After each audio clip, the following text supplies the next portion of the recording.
was quite a grip of what's going on here in the real estate market because, it has changed a little bit. How are you, Eric? Good. It's early. First time I've done the show this early. Yeah, so well, you know, I'm not awake. You look awake to me. You're standing. Yes, I am. I made that far. So, when you start looking at, you've been in the real estate industry for quite some time, the residential side of things. Yes. And this is, we've seen ups and downs. This last 2 years has been quite interesting. Yes, it has. Everybody has an opinion, especially the buyers and the sellers.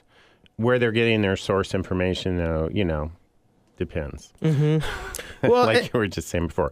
No, they all have good, ideas and they think they know everything, but sometimes they don't look at the hard facts that are behind it because they're just going off a soundbite they heard on the news. Like, oh, it's a good time to buy or because interest rates are low, or no, I'm not going to buy now because interest rates climbed a little and I think it's a bubble and things are going to crash again. And it's like, well, where do you get these facts? And I think in residential, we were just talking to Matt about how there's this, in residential, people are much more in tune with like their personal needs. Yes. And then they have to go out and they buy a house that kind of fits that. Of course, in commercial, it's a business which has much different needs. Yeah, they definitely have a list of needs. Doesn't mean they're going to get everything.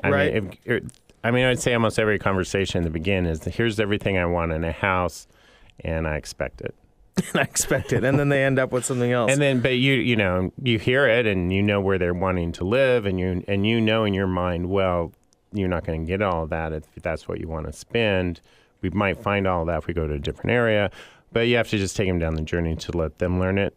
Because you could tell them that right then, and they'd probably walk out the door like you don't know anything. So right now we're kind of in this trend of positive news, though. Yes. And so I think everybody kind of grasps that at least, except for I guess in the last month. I would say most people. Actually, the last month hasn't been that bad. No. I would say most people grasp it, but there's still, there are still people that are really concerned, and they'll sit down and they'll tell me how.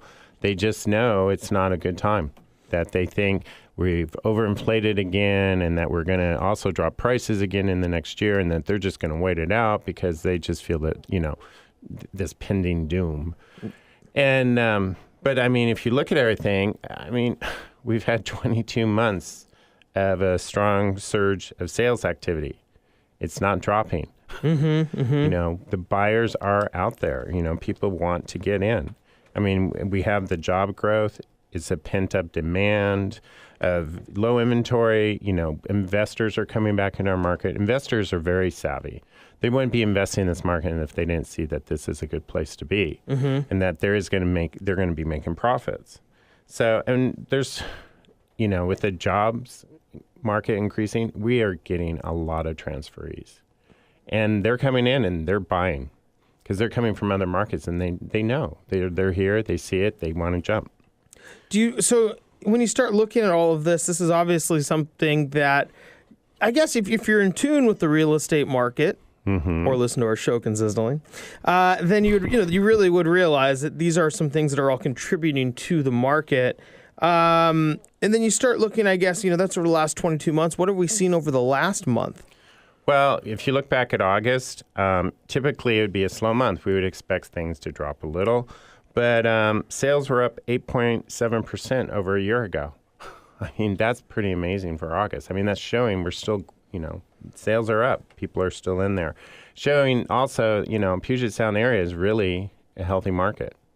We're not going to drop. The people out there think that things are going to still crash a little. I think they're wrong. And in looking at other facts, and the strongest one is in employment.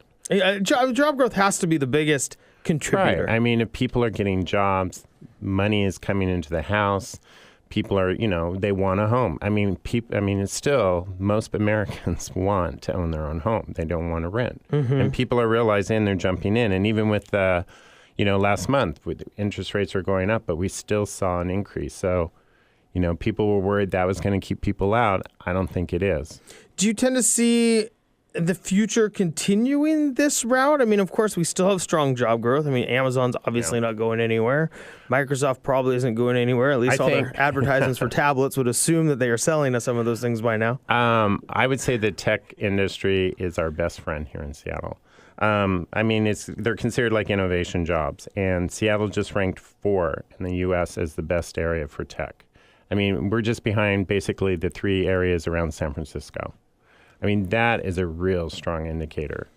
And also, and the nice thing about it is that they've already estimated that if one innovation job is created here, 5 additional jobs are created, as opposed to manufacturing, one job creates about 1.7 additional jobs. Now, how you get a 0.7 job, I don't know. I don't know either. But it sounds good.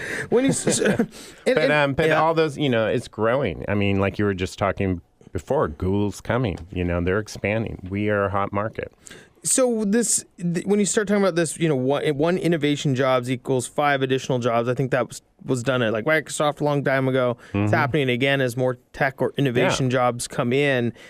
Would you tend to think that not only would then concentrate a lot of people who have those innovation jobs into the higher priced areas, but a lot of those other 4 or 5 jobs are also in maybe service industries where people are not buying necessarily in the core, but if they're going to buy, they get, maybe they're out a little bit further.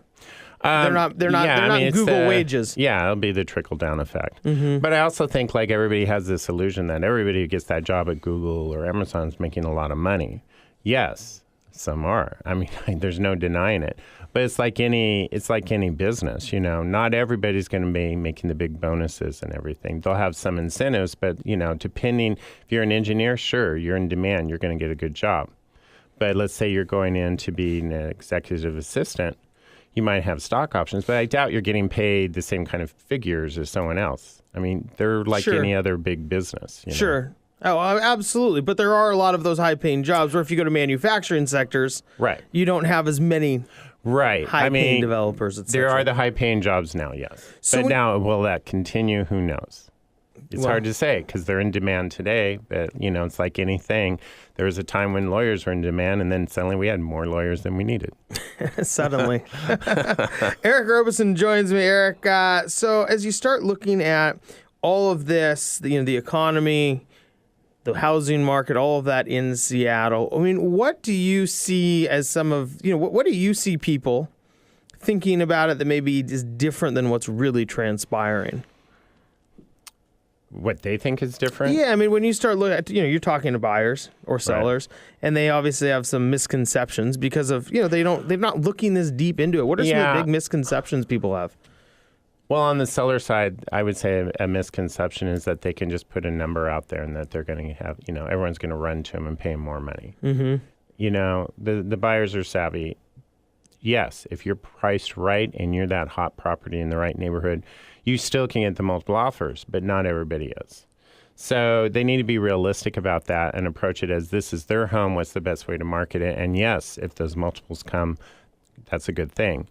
Buyers, they need to wake up to the fact that they're not going to get everything they want anymore. Mm-hmm.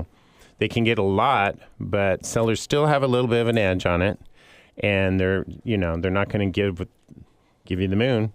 So where are we then? Like on the healthy real estate world? I mean, you're now managing 150 real estate agents. You must see everything at this point in time. Yeah, I would say I don't see as many multiple offers coming across, but they're out there. I would say, it's interesting. I am seeing that, closing costs is something that buyers are pretty much getting still, which is a good thing. But you see a lot of things crossed out on contracts, on negotiations, on inspections. That, they're getting nitpicky about all these little things, and it's just big X. Like, no. We're not going to do that.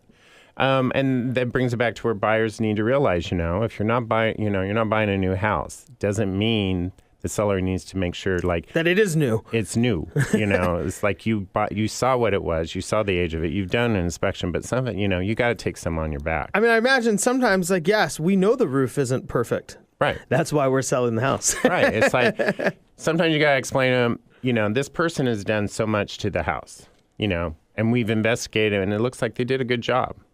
But they've reached the point where they're done working on this house and now they're ready to sell it. You have to realize, too, you're going to take on some risk yourself. And some buyers, I would say they have a misconception. They just don't want any risk. They just want 100% satisfaction that, this is going to make me a lot of money and I'm not going to have to do anything. I want that satisfaction, too. Where do you get that? And, you can buy a really nice home that hasn't been remodeled. And, yes, you can move in and live on it and sit. But eventually, plumbing does need some repairs and electrical does, and a roof, you need new roofs, It's just, that's part of home ownership. Mm-hmm. And I just think there are some buyers out there that are coming from, they've They want to call the landlord when something goes wrong. Exactly. And you're the landlord now. Mm-hmm. So, but you also have, it's a learning curve too. What you think originally when you move in and oh my God, this all needs to be done. You have this huge list. You know how it is. It's amazing how long you live in a house, and all of a sudden you're like, yeah, we can get to that later. Exactly. You're like, yeah, that's not really that crucial right now. I don't want to buy it. Yeah, right. Now it's like, there's a light bulb out. I should probably replace it, or who knows, right? Right. Oh, that cabinet doesn't open quite right. But if I jury rig it here a little bit, it's just fine. We got like a squeaky panel, like in one of our, like just a floorboard or whatever, right under the carpet. And like since day 3 we live in the house, like, oh, we got to fix that. Now we just step around it when the kids are sleeping. Yeah. Well, exactly. I mean, that's what happens. Yeah.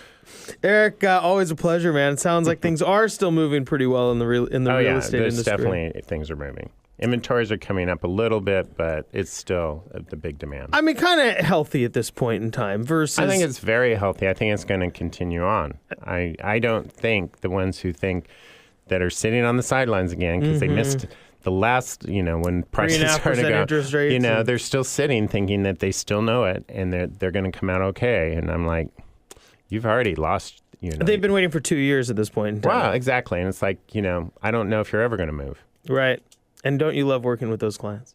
Well, they don't usually want to work for that long with you because they already kind of sit down and they know it. And you might work like a month with them and then they're like, I'm going to wait. I'm not just seeing what I need. Yeah. Well, as we talked about, people will always kind of listen to the news and hear what they want to hear. Mm-hmm. And so if they hear one person say that interest rates are up, so now you shouldn't buy, that's what they'll cling on to. Right. And it could be who knows what's going on. Well, and I think another mistake they do is they look at all national and not regional. Or local, or city by city. Because it's a very different story when you break it all down. Mm-hmm. And even when you read all the national news about, real estate, in the articles and stuff, they'll all say, this is just averages. It's going to be different when you break it down to different areas.